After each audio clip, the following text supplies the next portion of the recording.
ID peserta seminar adalah nama asli, underscore kelas. Peserta harus mengenakan pakaian sopan dan mengaktifkan kamera ketika acara seminar berlangsung.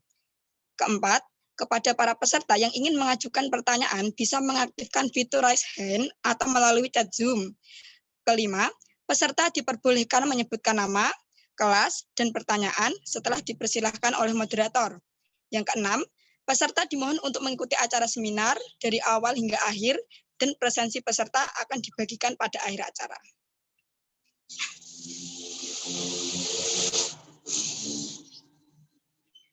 Assalamualaikum warahmatullahi wabarakatuh.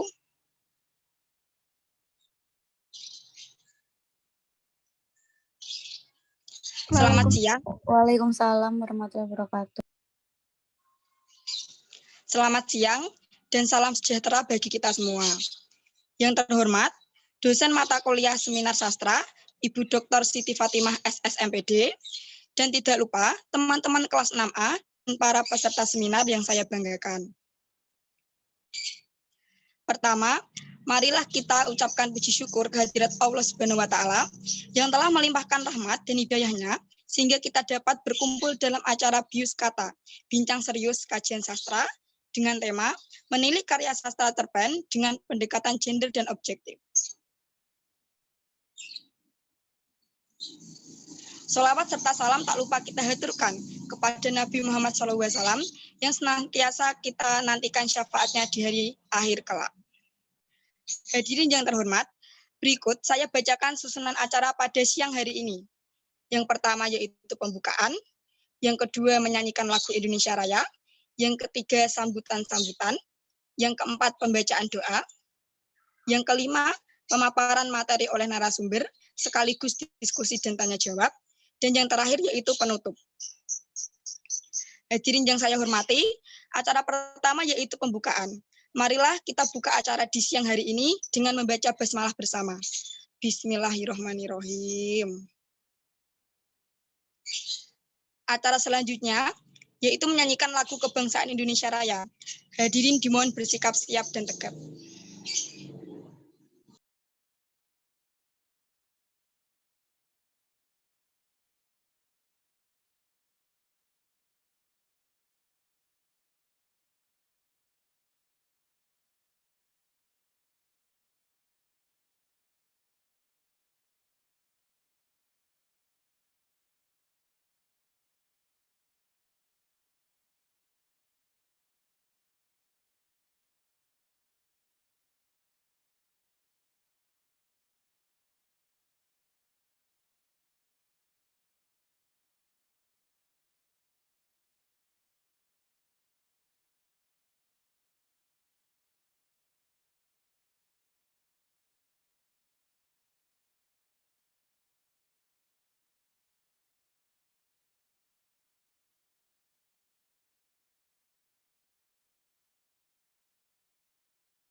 Acara selanjutnya yaitu sambutan-sambutan.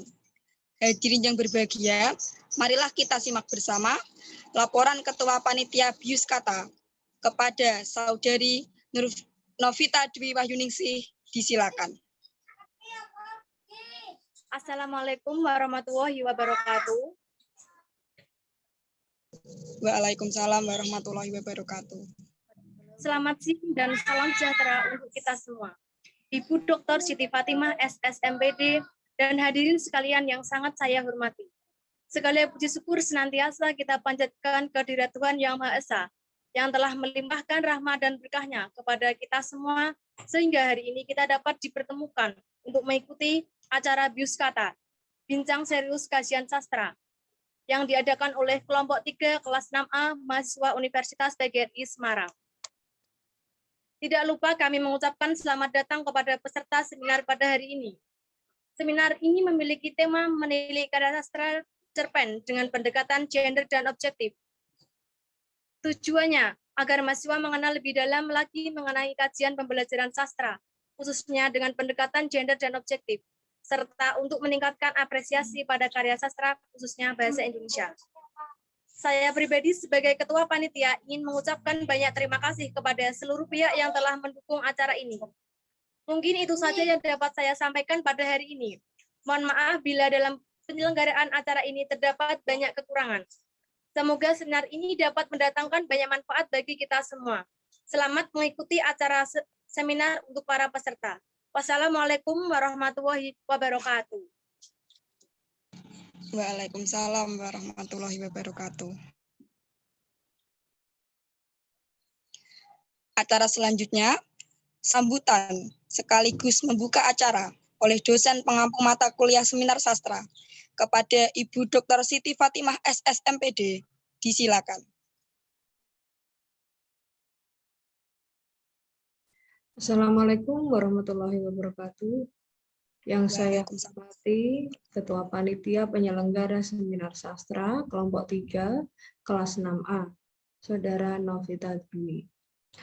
Yang saya hormati pula para narasumber webinar Biuskata, Bincang Serius Kajian Sastra, dengan mengangkat judul webinar Menilik Karya Sastra Cerpen dengan pendekatan gender dan objektif, serta seluruh peserta webinar yang saya banggakan. Atas berkat rahmat Allah yang Maha Kuasa, kita dapat bertemu Maya dalam webinar ini. Saudara, kita akan mendiskusikan berbagai hal terkait karya sastra, kajian-kajian karya sastra, terutama cerpen, dengan berbagai pendekatan. Dalam webinar ini dipilih pendekatan gender dan objektif. Saudara, diperlukan berbagai kajian terhadap karya sastra untuk dapat dijadikan materi atau bahan ajar, khususnya dalam pembelajaran sastra di sekolah maupun di perguruan tinggi. Hal ini juga dapat dikatakan sebagai usaha kita dalam melaksanakan pembelajaran sastra yang mulai dialihkan dalam bentuk virtual atau daring saat pandemi COVID-19 dialami oleh bangsa kita. Besar harapan saya melalui webinar ini, saudara-saudara, dihasilkan berbagai solusi terkait permasalahan-permasalahan pembelajaran yang gayut dengan topik webinar ini. Demikian sambutan dari saya. Selanjutnya, webinar saya nyatakan dibuka dan silakan dilaksanakan dengan sebaik-baiknya. Wassalamualaikum warahmatullahi wabarakatuh. Waalaikumsalam warahmatullahi wabarakatuh.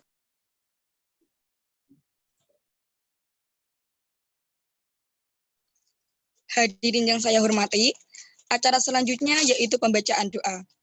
Kepada Saudari Nur Kamila Rahmawati, disilakan. A'udzubillahi minasyaitonirrajim. Bismillahirrahmanirrahim. Ya Allah, ya Tuhan kami, puji dan syukur kami persembahkan kehadirat-Mu atas segala rahmat dan karunia, serta kesehatan dan kesempatan yang telah Engkau berikan kepada kami, sehingga kami dapat berkumpul secara online melalui aplikasi Zoom untuk melaksanakan kegiatan seminar sastra yang bertema menilik karya sastra cerpen dengan pendekatan genre dan objektif. Semoga acara ini menjadi yang seminar hari ini dapat bertumbuh meningkati fitrahmu. Allah yang berdosa.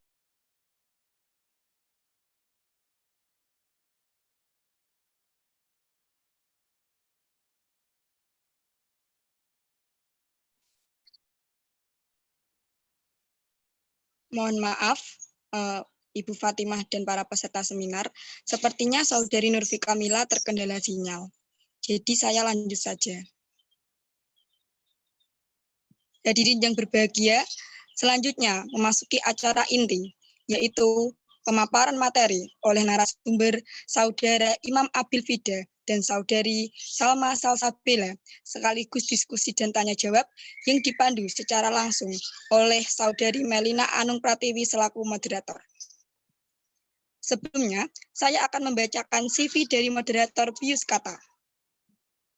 Nama, Melina Anung Pratiwi, tempat tanggal lahir, Banyumas, 24 Mei 2000, riwayat pendidikan, SD Negeri 2 Dermaji Banyumas, SMP Negeri 5 Banjarnegara, SMA Negeri 1 Bawang Banjarnegara. Sekarang ini, beliau sedang menempuh pendidikan di UGRIS semester 6, program studi pendidikan bahasa dan sastra Indonesia.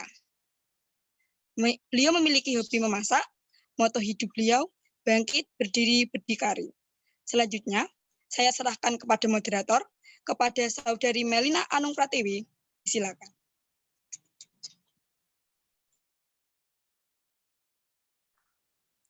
Baik, terima kasih kepada pembawa acara yang telah berkenan memperkenalkan saya selaku sebagai moderator.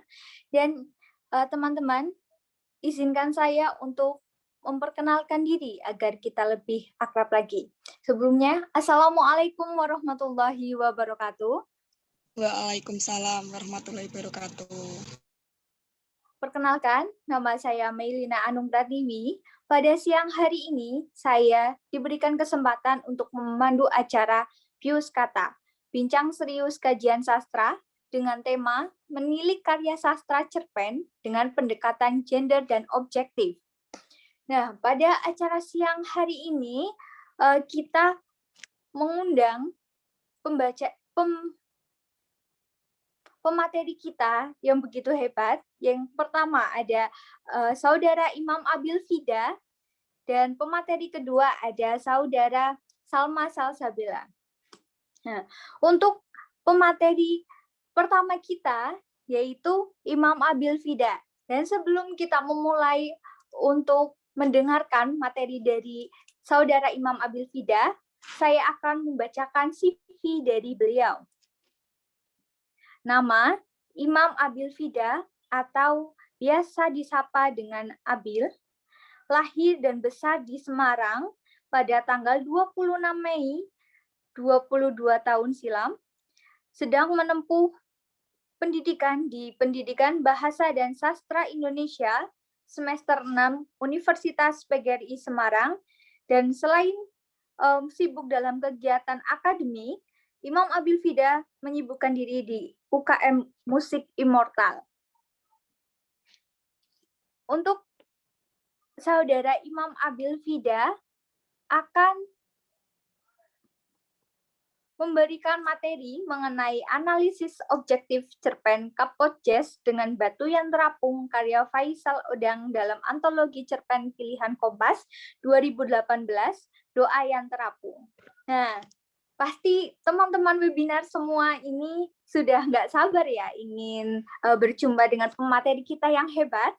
Dan langsung saja saya panggil Mas Imam Abil Fida selaku pemateri 1, disilahkan untuk menyampaikan materinya. Terima kasih. Baik, terima kasih kepada moderator. Assalamualaikum warahmatullahi wabarakatuh. Selamat siang, salam sejahtera bagi kita semua. Pertama, saya ingin mengucapkan puji syukur kehadirat Tuhan Yang Maha Esa, karena berkat rahmat dan hidayahnya, kita semua di tengah-tengah pandemi ini dapat berjumpa, meskipun secara virtual, dalam acara yang sangat menarik sekali, yakni Pius Kata, Bincang Serius Kajian Sastra. Kedua, saya mengucapkan terima kasih kepada panitia yang sudah menyediakan acara sedemikian rupa dan mempercayakan kesempatan dan waktunya untuk saya menjadi pemateri pada hari ini. Selanjutnya, saya juga tidak lupa untuk mengucapkan terima kasih kepada para hadirin yang telah menyempatkan waktunya untuk menghadiri dan menyimak acara pada hari ini dari awal hingga akhir nanti.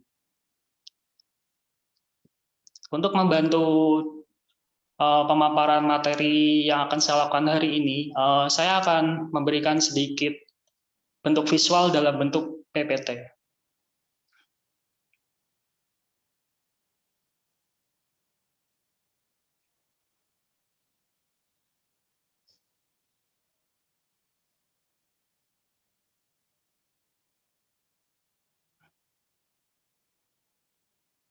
Ya, baik. Terima kasih kepada panitia yang setelah membantu. Jadi, materi yang akan saya paparkan pada hari ini berjudul Analisis Objektif Cerpen Kapodjes dan Batu yang Terapung, karya Faisal Odang dalam antologi cerpen pilihan Kompas 2018, Doa yang Terapung.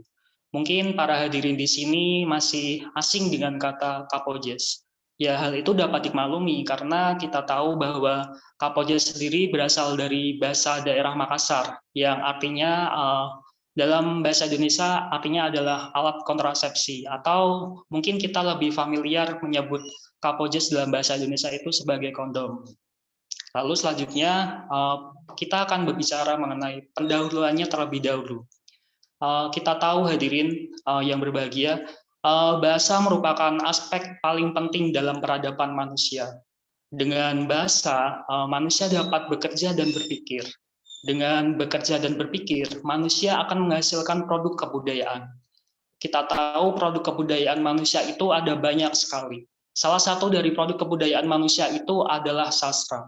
Lalu timbul pertanyaan, sastra itu memangnya apa? Sastra merupakan hasil kerja dan pikir manusia mengenai masalah sehari-hari dalam bentuk tulisan. Sebenarnya jenis-jenis sastra itu ada banyak sekali. Sebut saja ada puisi, ada novel, ada drama, mungkin ada lirik lagu, dan lain sebagainya. Kemudian timbul pertanyaan, mengapa dari sekian banyak jenis sastra yang ada, saya memilih cerpen untuk menjadi objek kajian dalam penelitian saya hari ini? Sebenarnya ada beberapa alasan. Yang pertama, kita tahu cerpen merupakan sebuah karya sastra yang dapat dibaca hanya dengan sekali duduk. Artinya dalam segi bentuk, cerpen ini lebih sederhana atau lebih ringkas jika dibandingkan dengan karya sastra lain, sebut saja seperti novel. Di karya sastra novel itu bentuknya lebih panjang, artinya kita membutuhkan waktu lebih banyak jika dibandingkan dengan cerpen ini sendiri. Lalu jika jawabannya seperti itu, mungkin para hadirin juga akan kembali bertanya jika alasannya adalah dalam segi bentuk, mengapa yang dipilih bukanlah karya sastra puisi? Karena jika kita melihat dari segi bentuk, sebenarnya puisi dan cerpen ini kan lebih panjang dari cerpen. Jawabannya adalah karena kita tahu, tidak dapat kita pungkiri bahwa dalam segi pemahaman, tentu kita akan lebih mudah memahami cerpen dibandingkan dengan puisi, seperti itu. Lalu dari banyaknya cerpen yang ada, kemudian timbul lagi pertanyaan, mengapa yang dipilih adalah Kapojes dan Batu yang Terapung? Mengapa bukan cerpen-cerpen yang lain? Alasannya, mengapa saya memilih Kapojes dan Batu yang Terapung ini, ada beberapa hal. Yang pertama, Kapojes dan Batu yang Terapung karya Faisal Odang ini merupakan cerpen terbaik pilihan Kompas tahun 2018. Kita bisa mengakui bahwa faktanya bahwa Kompas merupakan media besar di Indonesia. Dengan fakta tersebut kita dapat mengasumsikan bahwa Kompas memiliki pembaca yang banyak dan luas. Lalu selanjutnya, mengapa saya memilih pendekatan objektif? Kita tahu dalam karya sastra sendiri itu dapat dilihat dengan pendekatan yang sangat amat banyak. Dari pendekatan yang sangat amat banyak tersebut, mengapa saya memilih pendekatan objektif? Kita tahu dari banyak pendekatan objektif itu mempunyai dasar atau mempunyai awal, dan dari pendekatan yang banyak itu berawal dari teori Abrams. Jadi Abrams mengemukakan bahwa sebenarnya karya sastra itu dapat dilihat melalui beberapa pendekatan. Yang pertama itu ada pendekatan ekspresif, ada pendekatan mimetik, ada pendekatan pragmatik, dan terakhir ada pendekatan objektif. Karena keterbatasan waktu, saya tidak akan membahas keempatnya secara mendalam. Saya hanya akan membahas sedikit mengenai objektif yang menjadi pendekatan saya dalam penelitian hari ini. Jadi pendekatan objektif itu apa? Pendekatan objektif merupakan pendekatan di mana seorang peneliti melihat karya sastra itu terpisah dari unsur luarnya, misalnya dari unsur pengarangnya, dari unsur sosialnya, dari unsur budayanya, dan lain sebagainya. Jadi dengan pendekatan objektif ini, yang menjadi fokus penelitian dari peneliti adalah bagaimana temanya, bagaimana alurnya, bagaimana tokoh dan penokohannya, lalu bagaimana gaya bahasanya, latar, dan sudut pandang. Lalu selanjutnya, untuk memulai pembahasan kajian sastra pada hari ini, mungkin saya akan mengawalinya dengan membacakan sedikit sinopsis untuk memberikan gambaran secara garis besar kepada para hadirin sekalian. Jadi Kapojes dan Batu yang Terapung ini menceritakan tentang tokoh utamanya, yakni Hana, yang menjadi korban Jugut Yanfu pada masa penjajahan Jepang. Mungkin bagi para hadirin yang belum mengetahui apa itu Jugut Yanfu, saya akan memberikan penjelasan sedikit mengenai apa itu Jugut Yanfu. Jadi Jugut Yanfu merupakan sebuah praktik pada masa penjajahan Jepang, di mana para perempuan Indonesia dipaksa oleh tentara-tentara Jepang untuk menjadi pemuas nafsu atau menjadi pelacur bagi para tentara Jepang pada masa penjajahan Jepang itu sendiri. Di tempat Jugut Yanfu tersebut, Hana berteman dengan Kazumi dan juga Kama. Suatu hari, Kama dipergoki oleh tentara Jepang saat mengintip Hana yang sedang melayani pelanggannya. Kita tahu dalam cerita ini diceritakan bahwa Hana setiap hari melayani puluhan tentara Jepang untuk memenuhi hasrat nafsunya para tentara Jepang tersebut. Pada kejadian itu, saat tentara Jepang lengah, Kama membunuh tentara tersebut. Karena tidak mau melihat Kama menanggung kemarahan tentara Jepang, kemudian Hana menyuruh Kama untuk pergi dengan dibekali sejumlah uang dan jimat berupa batu hitam. Beberapa waktu kemudian, saat Hana dan para Jugut Yanfu tersebut dibebaskan, diberitahu oleh Kazumi, Hana menggali sebuah gundukan tanah yang terdapat tulang dan batu hitam yang pernah diberikan Hana kepada Kama saat Kama tersebut kabur dari pembunuhan tentara Jepang tersebut. Lalu aspek selanjutnya yang akan saya bahas yaitu mengenai tema. Jadi tema dalam cerpen yang saya analisis ini adalah tentang ketertindasan perempuan pada masa penjajahan Jepang dengan dipaksa menjadi Jugut Yanfu. Jika lebih dispesifikkan lagi, cerpen ini mengangkat kisah tentang perempuan yang dianggap hanya sebagai objek yang dapat dipaksa untuk melayani nafsu-nafsu laki-laki oleh tentara Jepang yang berkuasa saat itu. Dengan kata lain, praktik patriarki yang terjadi, yang dilakukan oleh para tentara Jepang itu yang diwakili oleh laki-laki, menindas perempuan yang diwakili oleh Hana sebagai perempuan Indonesia ini yang menjadi korban. Menurut saya tema yang diangkat ini cukup menarik. Karena apa? Karena dari sini kita jadi tahu bahwa pada masa lalu itu terdapat praktik Jukun Ianfu yang perlu diketahui oleh banyak orang. Mengapa demikian? Karena praktik Jukun Ianfu merupakan sejarah kelam penjajahan yang pernah dilakukan Jepang oleh Indonesia, di mana pada praktik tersebut menempatkan perempuan sebagai korban dalam penjajahan Jepang tersebut. Lalu selanjutnya kita masuk ke bagian alur.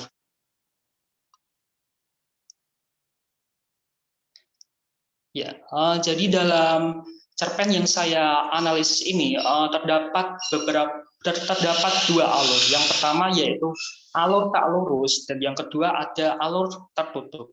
Apa itu alur tak lurus? Alur tak lurus artinya adalah alur di mana cerita yang disajikan itu tidak berurutan. Mengapa saya mengatakan bahwa alur ini tidak berurutan? Karena dalam cerita ini disampaikan ceritanya pertama dari sudut pandang Hana, kisah dari Hana, kemudian berlanjut kisah oleh Kama. Jadi ceritanya itu tidak berjalan secara berurutan. Meskipun begitu, meskipun ceritanya tidak berjalan berurutan, namun alur yang dipilih oleh pengarang ini tidak membuat kelayakan cerpen untuk dinikmati tidak berkurang. Lalu selanjutnya alur dalam cerpen ini juga memiliki alur tertutup. Apa itu alur tertutup? Artinya ending yang disajikan oleh pengarang dalam cerpen ini itu masih menggantung. Artinya pengarang menyerahkan kepada pembaca untuk menyimpulkan sendiri bagaimana sebenarnya alur yang atau ending yang menutup cerita ini.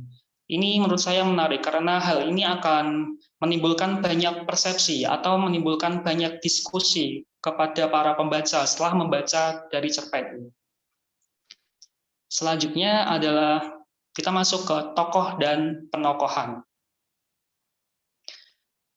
Hadirin yang berbahagia, perlu kita ketahui bahwa dalam menggambarkan tokohnya dalam suatu cerita pendek, ada beberapa cara yang dapat digunakan oleh pengarang atau penulis untuk menggambarkan tokoh-tokohnya. Ada 3 cara. Yang pertama itu ada cara analitis. Apa itu cara analitis? Cara analitis merupakan di mana pengarang menceritakan tokohnya itu secara langsung, biasanya melalui narator. Kemudian cara yang kedua adalah dramatik. Apa itu dramatik? Dramatik adalah di mana ketika pengarang menggambarkan tokohnya itu dengan cara melalui lewat percakapan-percakapan atau dialog-dialog antara para tokohnya. Dan yang ketiga itu cara campuran, yaitu mencampurkan dengan cara analitis dan juga dramatik. Nah, dalam cerpen yang saya analisis ini, penulis memilih menggunakan cara dramatik, yaitu melalui lewat percakapan dan lewat dialog-dialog yang disampaikan oleh tokoh-tokohnya. Lewat percakapan dan dialog yang disampaikan oleh tokohnya ini, kita dapat mengetahui bagaimana sikap Hana dan bagaimana juga sikap Kama sebagai 2 tokoh utama dalam cerpen ini. Dalam cerpen ini, Hana sebagai tokoh utama mempresentasikan sebagai perempuan yang menurut saya ini feminisme ya, karena di dalam cerpen ini Hana merupakan seseorang yang tertindas. Apalagi di dalam cerpen ini kan disampaikan bahwa praktik budaya yang berlaku adalah patriarki. Dan meskipun begitu, meskipun Hana merupakan seorang perempuan dan juga merupakan korban yang tertindas, namun dia memiliki sikap yang berani. Kenapa saya mengatakan bahwa Hana ini memiliki sikap berani? Ini dapat dilihat ketika Hana menyuruh Kama untuk pergi atau untuk kabur ketika Kama berhasil membunuh tentara Jepang saat itu. Selanjutnya, aspek yang akan saya bahas adalah latar. Jadi, di dalam cerita pendek yang saya analisis ini, berlatarkan tempat di Makassar, dan latar waktunya itu sekitar 1942 atau pada masa penjajahan Jepang. Menurut saya, latar tempat yang digunakan oleh pengarang ini dalam cerita pendek ini cukup menarik. Mengapa demikian? Karena kita tahu selama ini kita banyak sekali menemui karya-karya sastra yang terlalu Jawa sentris atau Jakarta sentris. Artinya tema-tema yang diangkat selama ini banyak yang hanya berkisah di Jawa, di Jakarta seperti itu. Namun dalam cerpen ini pengarang memilih latar tempat di Makassar seperti itu, dan ini cukup menarik menurut saya. Selanjutnya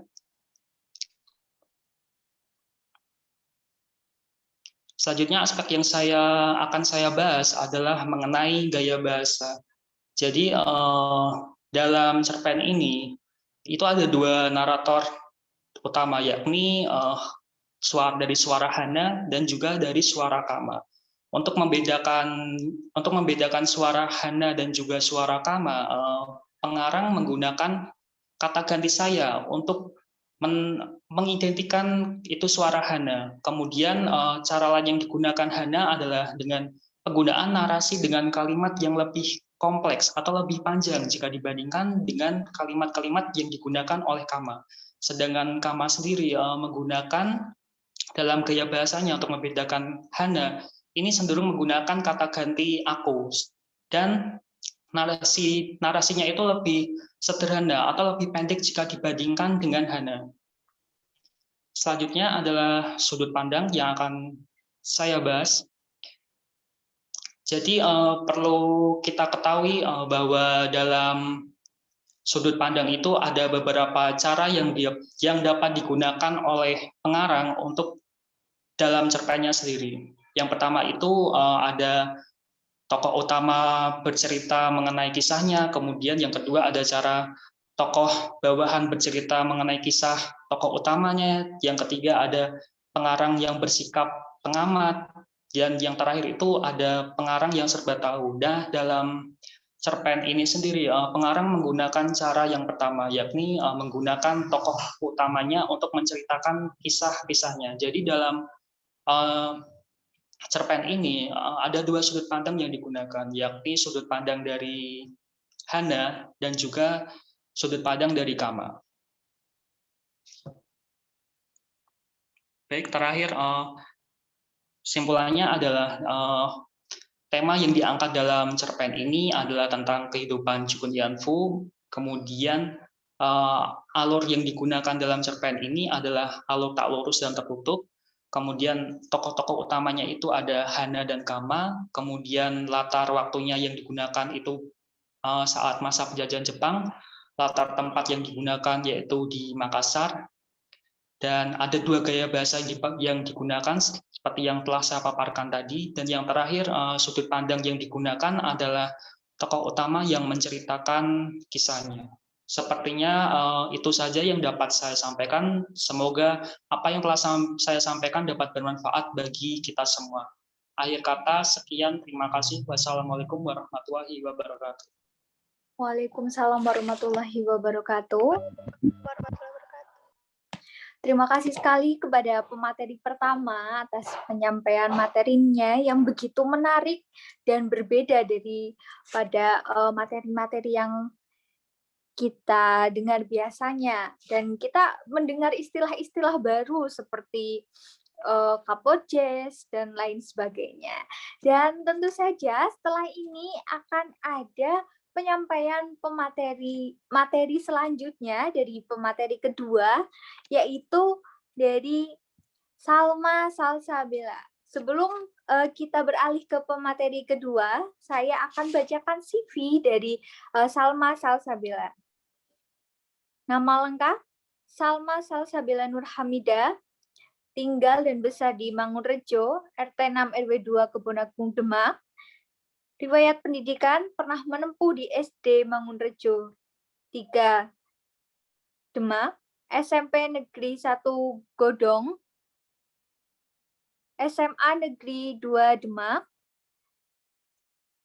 Kecamatan Kebonabung Demak, hobi memasak, dan sekarang Salma Salsabila sedang menempuh pendidikan di Universitas PGRI Semarang, mengambil jurusan Pendidikan Bahasa dan Sastra Indonesia semester 6.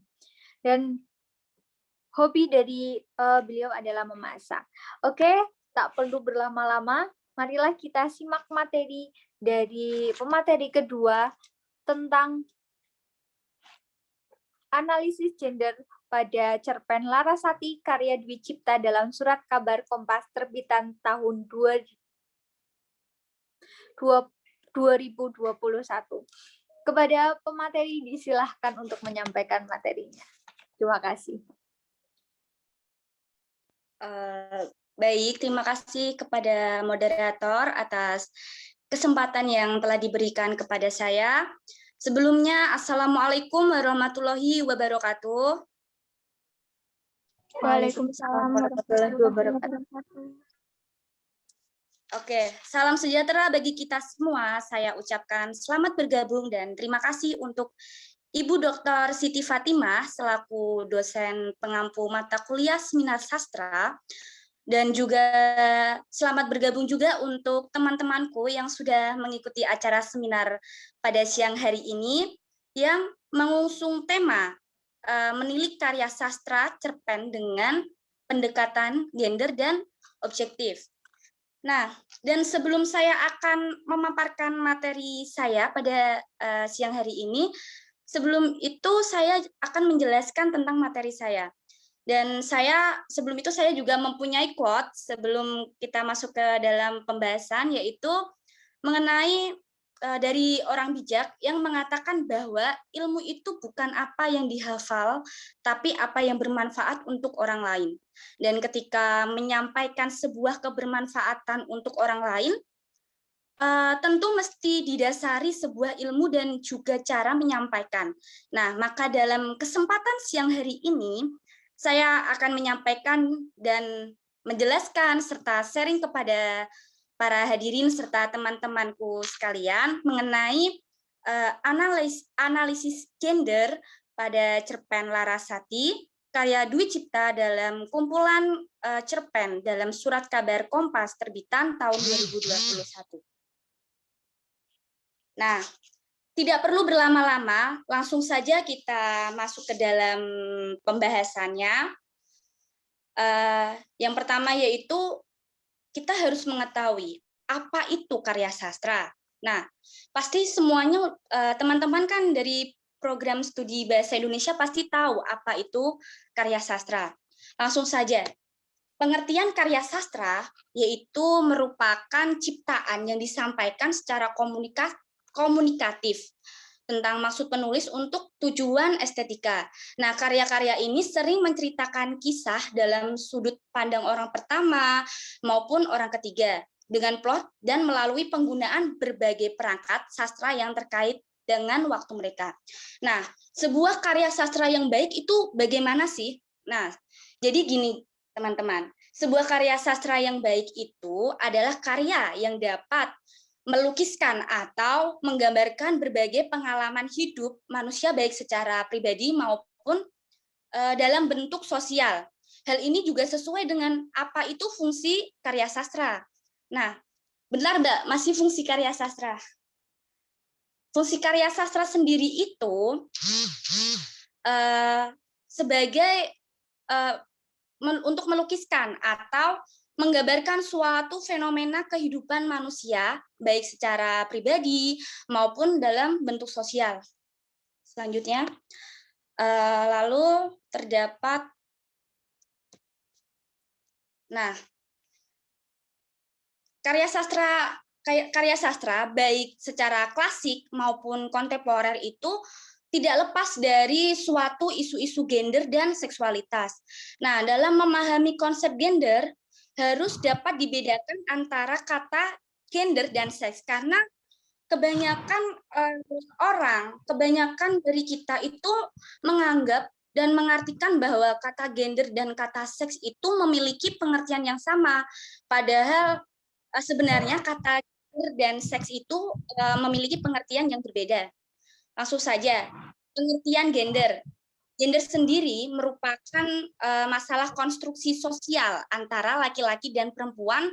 Dalam kata lain, konstruksi sosial itu ya pembagian peran antara kelas laki-laki dan kelas perempuan yang secara sosial telah dirumuskan berdasarkan stereotip seksual. Nah, contoh peran gender sendiri yaitu contohnya di dalam masyarakat. Di dalam masyarakat itu kan seorang laki-laki itu diposisikan sebagai pemimpin, pencari nafkah. Nah, karena dikaitkan dengan anggapan bahwa sosok laki-laki itu memiliki sifat yang tegas, kuat, dan lebih rasional dibandingkan dengan perempuan yang memiliki tugas utama yaitu melayani suami dan tidak pantas jika perempuan itu menjadi seorang pemimpin. Karena dalam adat yang ada atau di Indonesia ini tuh di masyarakat juga itu menganggap bahwa tuh perempuan itu adalah sosok yang lemah dan tidak pantas jika menjadi seorang pemimpin.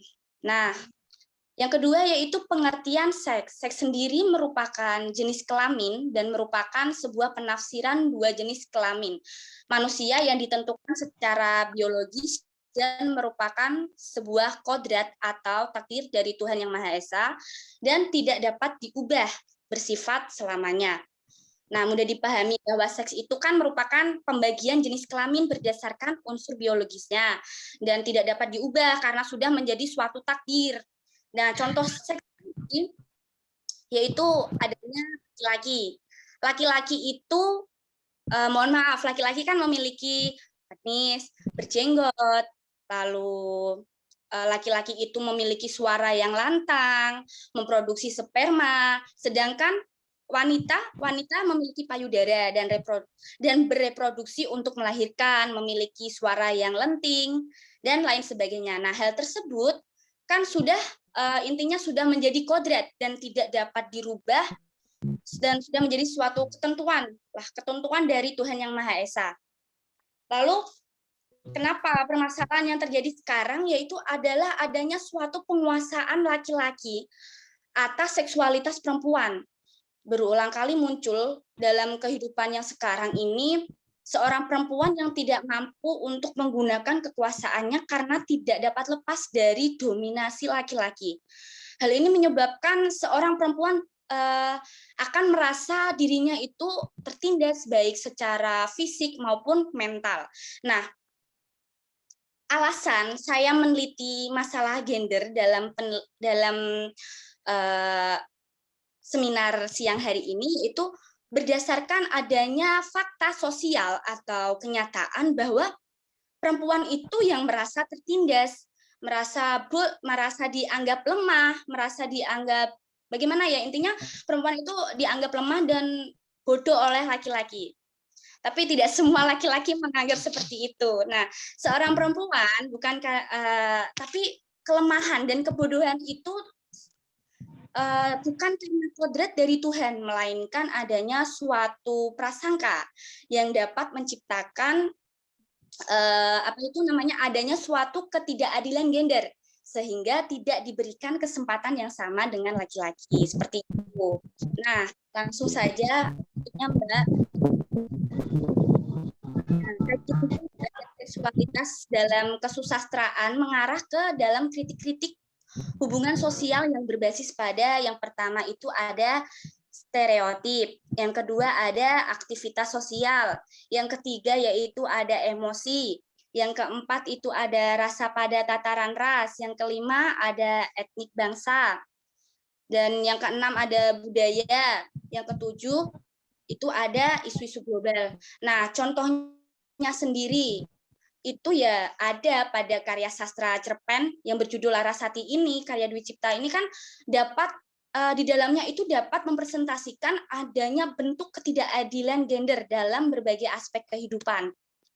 Nah, lanjut Mbak.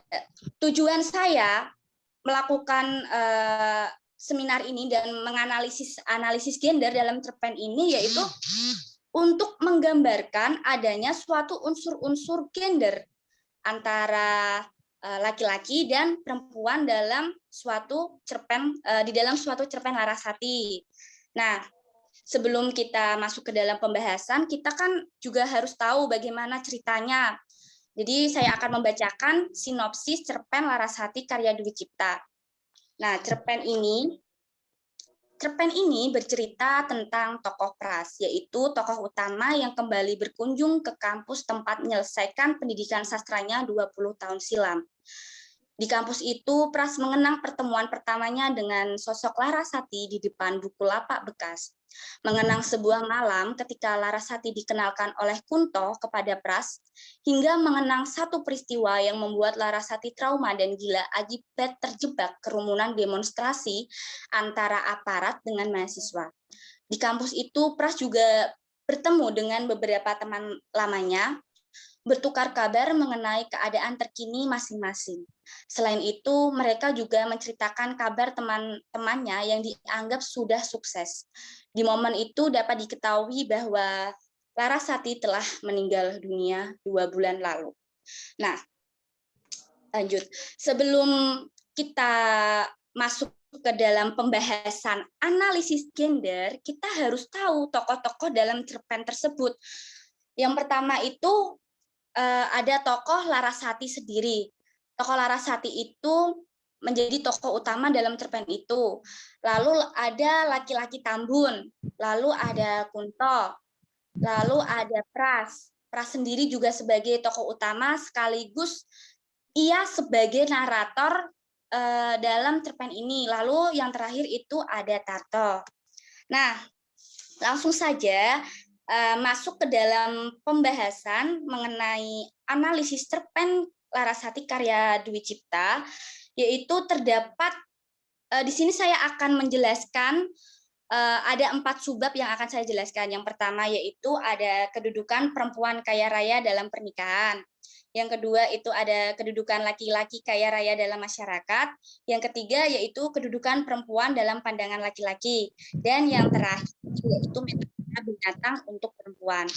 Nah, masuk ke dalam penjelasan yang pertama. Penjelasan yang pertama yaitu mengenai kedudukan perempuan kaya raya dalam pernikahan. Nah, lanjut, Mbak. Dalam cerpen ini, aspek gender pertama yang dapat dilihat adalah kedudukan perempuan dalam pernikahan. Selama ini status quo yang ada di dalam masyarakat adalah menganggap bahwa laki-laki itu merupakan seorang kepala rumah tangga yang bertugas untuk mencari nafkah untuk keluarga. Maka dari itu, ada anggapan bahwa seorang laki-laki haruslah lebih kaya dibanding seorang perempuan yang menjadi istrinya. Nah, sebagai tambahan, status quo sendiri merupakan istilah yang berasal dari Jepang yang memiliki pengertian yaitu mempertahankan keadaan sekarang yang tetap seperti keadaan sebelumnya, atau dapat diartikan status quo itu seperti adat istiadat. Nah, seperti itu. Mbak, lanjut PPT-nya. Nah, itu tadi dan bisa disimak. Nah, pengarang lewat tokohnya, yakni si laki-laki Tambun mencerminkan adanya status quo tersebut seperti pada kutipan sebagai berikut. Ia beruntung memperistri anak seorang pengusaha mebel dari Kudus dan hidup tenang dengan membuka toko mebel. Cipta 2021. Nah, pada kutipan di atas itu kan menggambarkan adanya sebuah keberuntungan bagi sang laki-laki Tambun tersebut, karena dengan keberhasilannya menikahi seorang perempuan yang merupakan seorang anak pengusaha mebel dari Kudus, atau secara tersirat dalam kutipan tersebut itu menggambarkan bahwa laki-laki menikahi seorang perempuan kaya adalah sebuah suatu hoki atau keberuntungan, karena mengingat adanya stigma atau stigma yang selama ini pernah di dalam suatu masyarakat bahwa laki-laki yang nantinya akan menjadi tulang punggung keluarga harus dari keluarga yang kaya raya atau beradalah setidaknya seperti itu. Nah, maka dari itu, ketika si laki-laki Tambun ternyata menikahi seorang perempuan yang berada dan dikabarkan pada kutipan di atas bahwa jika seorang laki-laki menikahi perempuan yang kaya raya itu suatu keberuntungan karena tidak gampang terjadilah di dalam suatu masyarakat, tidak bisa terjadilah seperti itu. Lalu lanjut yang kedua, yaitu kedudukan perempuan dalam pandangan laki-laki. Nah, dalam kutipan berikut, gunanya memelihara gundi kalau tidak digauli? Aku berani bertaruh gurunya makin tua makin mengecil. Untung tidak sekecil punyamu, ujarnya. Cipta tahun 2021. Nah, dalam KBBI sendiri, arti gundi adalah istri tidak resmi atau piaraan. Apa yang dikatakan si laki-laki Tambun untuk mempertanyakan kegunaan gundi adalah sesuatu yang menggambarkan bahwa posisi perempuan selama ini masih berada pada posisi yang lebih rendah dibandingkan sosok laki-laki. Dalam ini perempuan yang menjadi gundi itu dibanding sebagai sesuatu yang dapat dipelihara dengan penggunaan diksi kata memelihara. Nah, diksi yang lebih sering digunakan untuk menyebut suatu hewan, selain itu perempuan yang menjadi gundi itu perempuan yang digunakan untuk laki-laki dalam memenuhi hasrat nafsu. Nah, tergambar jelas dari pernyataan laki-laki Tambun bahwa kegunaan gundi ialah hanya untuk digauli dan tidak ada guna lain. Seperti itu. Lanjut, kedudukan laki-laki kaya raya dalam masyarakat. Nah, dalam ini tergambar bagaimana kedudukan laki-laki yang memiliki status sosial sebagai orang yang kaya raya di dalam masyarakat. Selama ini terdapat adanya budaya patriarki yang telah membuat keberuntungan bagi seorang laki-laki dalam masyarakat.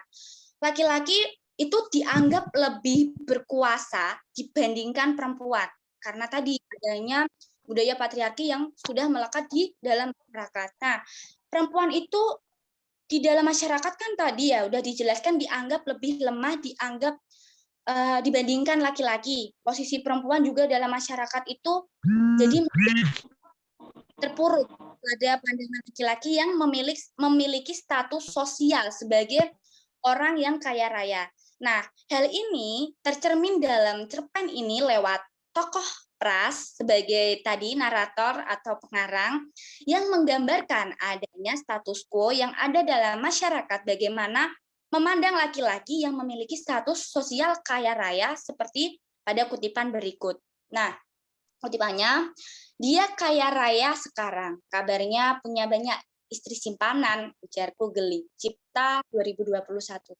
Nah, pada kutipan di atas menggambarkan bahwa sang penulis atau narator dalam menceritakan kabar Tarto, yaitu sang teman lama sang penulis dan laki Tambun. Nah, narator itu mengatakan bahwa si Tanto sekarang sudah menjadi orang yang kaya raya.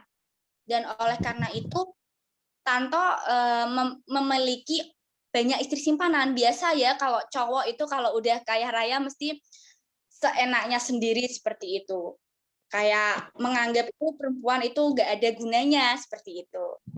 Nah, hal ini sangat menunjukkan bagaimana sosok perempuan masih dianggap sebagai objek yang apa istilahnya ya dapat disimpan oleh seorang laki-laki ketika laki-laki tersebut sudah menjadi kaya raya.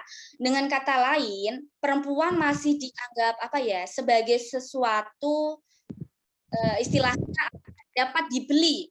Perempuan itu masih dianggap sesuatu yang dapat dibeli oleh laki-laki seperti itu. Yang terakhir yaitu metafora binatang untuk perempuan. Nah, dalam cerpen ini Pras sebagai tokoh utama sekaligus sebagai narator menggunakan metafora binatang untuk menyebut tokoh Larasati. Hal ini dapat dilihat dalam kutipan sebagai berikut. Ya ampun, beruang betina ini luar biasa cantik. Cipta tahun 2021. Nah, digunakan pada kutipan di atas itu yaitu metafora beruang betina. Nah, beruang betina itu digunakan tokoh Pras untuk memuji Larasati. Selain itu kan Pras juga menggunakan metafora binatang lain untuk menganalogikan bentuk tubuh Larasati sebagai kutipan berikut. Leher angsanya, kerapuhan tubuhnya, sorot mata, dan kepadatan suaranya meluluh lantahkan perasaanku. Cipta tahun 2021. Lanjut, Mbak. Nah, itu bisa disimak ya. Nah, Pras kembali memuji tokoh Larasati itu menggunakan perandaian binatang. Kali ini binatang yang digunakan ialah binatang angsa ya. Lewat metafora yang digunakan ini, jadi ada dua kemungkinan yang dapat dilihat. Yang pertama yaitu bahwa tokoh Pras menganggap bahwa perempuan merupakan sosok yang indah. Dan untuk mengungkapkan hal tersebut, Pras menggunakan perandaian dengan metafora binatang. Seperti tadi angsa. Angsa itu disebutkan untuk metafora perempuan yang dianggap itu memiliki sosok yang indah, karena hewan angsa kan dianggap hewan yang memiliki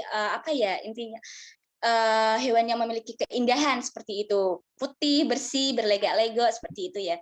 Lalu yang kedua sebaliknya, tokoh Pras malah menganggap kedudukan perempuan itu rendah sebab tidak bisa dipungkiri kedudukan manusia itu lebih tinggi dibandingkan binatang. Manusia itu dibekali otak, dibekali akal dan pikiran untuk berpikir, tetapi binatang tidak. Nah, penggunaan metafora binatang untuk memuji Larasati sebagai seorang perempuan ini sulit untuk tidak menganggap bahwa masih ada pandangan dari laki-laki yang menganggap kedudukan perempuan itu lebih rendah dibandingkan laki-laki. Nah, hal tersebut ditunjukkan dengan penggunaan metafora binatang untuk menyebut Larasati tadi. Seperti itu. Nah, jadi dapat disimpulkan dari pembahasan saya tadi itu terdapat 4 subbab atau 4 pembahasan yang saya bahas. Yang pertama tadi terdapat adanya ketidakadilan gender pada tokoh, yaitu kedudukan perempuan kaya raya dalam pernikahan. Yang kedua yaitu kedudukan laki-laki kaya raya dalam masyarakat. Yang ketiga yaitu kedudukan perempuan dalam pandangan laki-laki. Dan yang terakhir yaitu metafora bintang untuk perempuan. Seperti itu. Nah, mungkin cukup sekian yang dapat saya sampaikan. Saya berharap sekali hasil pemaparan materi yang saya berikan bisa bermanfaat untuk teman-temanku semuanya. Bila merasa ada kekurangan atau kesalahan, saya mohon dimaafkan karena kesempurnaan hanya milik Tuhan. Dan untuk sesi tanya jawab akan saya buka setelah moderator memulai membuka termin. Terima kasih. Baik, terima kasih kepada pemateri kedua telah menyampaikan materi ini dengan amat sangat menarik dan begitu menarik tentang gender, yaitu tentang perempuan dan laki-laki, kedudukannya yang berbeda. Dan pada kesempatan hari ini, siang ini, di penghujung terakhir saya akan memberikan kesempatan kepada peserta webinar yang ingin bertanya, dipersilahkan. Nah, termin yang akan saya buka adalah 2 termin. Termin pertama terdiri dari 2 penanya, dan termin kedua juga terdiri atas 2 penanya. Nah, bagi peserta webinar ini yang ingin bertanya, silahkan untuk disilahkan untuk menyalakan kamera dan mengaktifkan fitur raise hand serta chat di kolom komentar. Silahkan termin pertama saya buka untuk 2 orang penanya.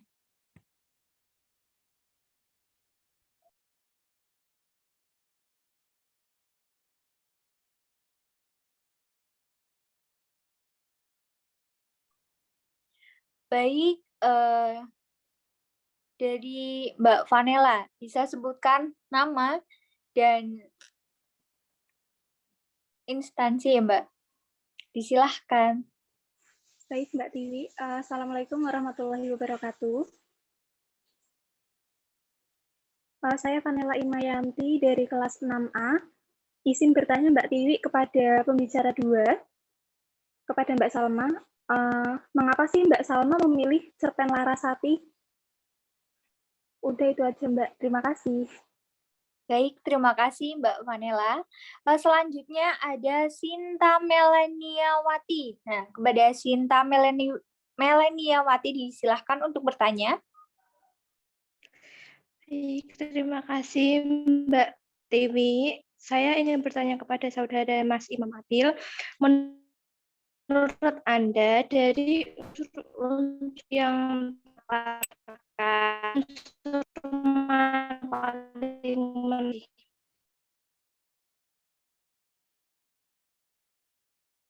mungkin Mbak Sinta terkendala sinyal ya.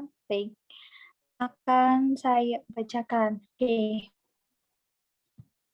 Sebelumnya, termin pertama akan saya tutup terlebih dahulu.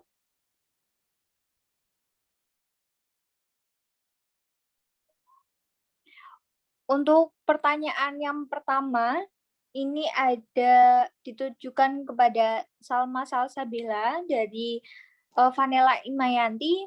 Mengapa Salma menggunakan cerpen tersebut untuk dianalisis dengan gender? Disilahkan kepada pemateri kita, Salma, untuk menjawab. Baik, terima kasih untuk penanya. Kenapa saya memilih analisis gender mengenai analisis gender pada cerpen ini? Karena saya memilih ini tuh menurut saya itu menarik dan menarik untuk dianalisis menggunakan pendekatan gender, karena pada zaman sekarang ini banyak permasalahan yang terjadi, yaitu adanya penguasaan laki-laki atas seksualitas perempuan. Berulang kali kan muncul di dalam suatu kehidupannya sekarang ini seorang perempuan yang tidak mampu untuk menggunakan kekuasaannya karena tidak dapat lepas dari dominasi laki-laki. Dan hal itu menyebabkan seorang perempuan merasa tertindas baik secara fisik maupun mental, seperti itu. Bisa dipahami Mbak Vanela? Bisa Mbak Salma, terima kasih atas penjelasannya. Oke, terima kasih atas jawabannya Mbak Salma. Dan selanjutnya ada pertanyaan dari Sinta Meleniawati kepada Imam Abil Fida. Nah, silahkan kepada pemateri kita, Imam Abil Fida, untuk menjawab pertanyaan dari Mbak Sinta. Baik, terima kasih kepada moderator. Mungkin tadi karena Mbak Sinta terkendala sinyal, akan saya baca pertanyaannya. Jadi pertanyaannya adalah dari beberapa unsur yang telah dikaji, mana bagian yang paling menarik? Sebenarnya ini pertanyaan yang cukup sulit, karena jika saya tilik, sebenarnya dari beberapa unsur yang saya analisis ini, semuanya hampir menarik semuanya. Namun jika saya harus memilih satu, maka saya akan memilih bahwa aspek yang paling menarik itu adalah tema. Mengapa demikian? Karena kita tahu bahwa tema yang diangkat dalam cerpen ini mengenai kehidupan Jugun Ianfu. Dan dengan diangkatnya tema ini, kita tahu akan bermanfaat untuk beberapa hal. Yang utama untuk pengetahuan, karena kita tahu mungkin belum banyak yang tahu mengenai apa itu Jugun Ianfu. Dan yang kedua, sebagai sejarah atau sebagai pengingat kita bahwa masa lalu itu ada sebuah praktik yang sangat kelam yang jangan sampai terulang lagi di masa sekarang atau di masa depan. Terima kasih. Baik, terima kasih pemateri Imam Abil Fida telah memberikan jawaban yang begitu lugas. Begitu juga dengan pemateri pertama tadi. Nah, untuk sesi selanjutnya yaitu termin kedua saya buka. Disilahkan kepada peserta webinar yang ingin bertanya untuk raise hand.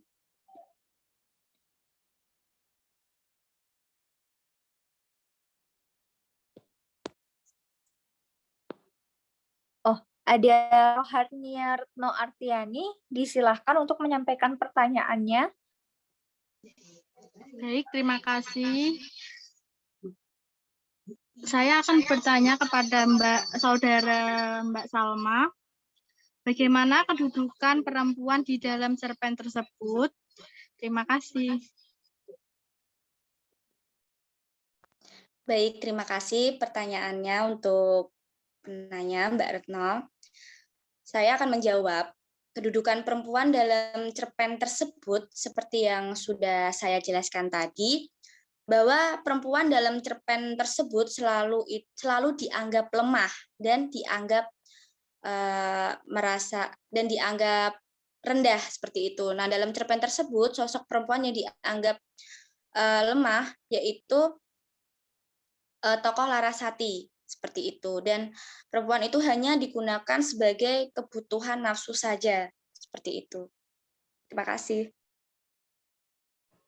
Baik, terima kasih atas jawabannya dari saudara Salma. Selanjutnya ada yang ingin bertanya, ini ada Aprilia Sita. Nah, Aprilia Sita silahkan untuk memberikan pertanyaannya. Terima kasih. Perkenalkan, nama saya Aprilia Sita Devi Saraswati. Ingin bertanya kepada saudara Imam Abil. Tadi Anda menyinggung bahwa tokoh Hana berkaitan dengan feminisme. Bisa tolong jelaskan keterkaitan tersebut? Terima kasih. Baik, terima kasih atas pertanyaannya. Disilahkan kepada pemateri Imam Abil Fida untuk Baik, terima kasih. Jadi sebelumnya mungkin perlu kita ketahui terlebih dahulu apa itu feminisme. Jadi feminisme merupakan sebuah semangat untuk menyamakan persamaan gender itu sendiri. Nah, mengapa saya mengatakan bahwa tokoh Hana ini memiliki kaitan dengan feminisme? Karena kita tahu dalam cerpen ini, Hana sendiri merupakan seorang perempuan yang tertindas. Namun meskipun begitu, meskipun dia menjadi korban dan juga tertindas, dia mempunyai semangat untuk memperjuangkan ketertindasannya tersebut. Jadi kaitannya adalah seperti itu. Terima kasih.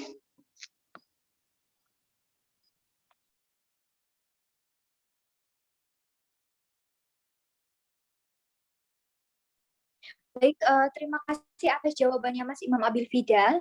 Dan terima kasih juga kepada 4 penanya kita yang sudah bertanya. Dan sekali lagi kita berikan aplaus kepada pemateri kita dan penanya kita karena telah menyampaikan materi pada siang hari ini dengan begitu menarik. Nah, untuk di penghujung acara pada siang hari ini, simpulan dari Bius Kata itu karya sastra merupakan ciptaan yang disampaikan secara komunikatif tentang maksud penulis untuk tujuan estetika. Karya-karya ini sering menceritakan tentang kisah dan sudut pandang orang maupun orang ketiga. Dan karya sastra merupakan hasil kerja dan pikir dalam kehidupan manusia yang dilihat dalam bentuk tulis. Dan sekali lagi untuk tujuan estetika. Dan pada siang hari ini kita membahas mengenai objektif dan masalah gender. Nah, terima kasih sebelumnya saya ucapkan sekali lagi kepada kedua pemateri saya yang begitu luar biasa dalam menyampaikan materinya. Sekali lagi kita berikan applause bersama-sama. Dan terima kasih saya ucapkan juga kepada peserta diskusi dan dosen pembimbing seminar sastra ini, Dr. Siti Fatimah SSMPD. Saya selaku moderator memohon maaf apabila terdapat tutur kata yang kurang berkenan. Wabillahi taufiq wal hidayah. Wassalamualaikum warahmatullahi wabarakatuh. Saya serahkan kembali kepada pembawa acara. Waalaikumsalam warahmatullahi wabarakatuh. Alhamdulillah, kita telah sampai di penghujung acara. Terima kasih banyak kepada para narasumber, Saudara Imam Abil dan Saudari Salma Salsabila. Terima kasih juga kepada moderator, Saudara Melina Anung, serta para peserta seminar yang telah mengikuti acara seminar dari awal sampai akhir. Semoga banyak ilmu yang didapatkan untuk diaplikasikan dalam kehidupan sehari-hari. Marilah kita akhiri acara seminar pada siang hari ini dengan bacaan hamdalah bersama-sama. Alhamdulillahirabbil alamin. Demikian acara Bius Kata pada siang hari ini. Saya Niken Dwi selaku pembawa acara memohon maaf apabila ada salah kata yang kurang berkenan di hati para Bapak Ibu dan para peserta seminar semuanya. Ada kata wabillahi taufik wal hidayah. Wassalamualaikum warahmatullahi wabarakatuh. Waalaikumsalam warahmatullahi wabarakatuh.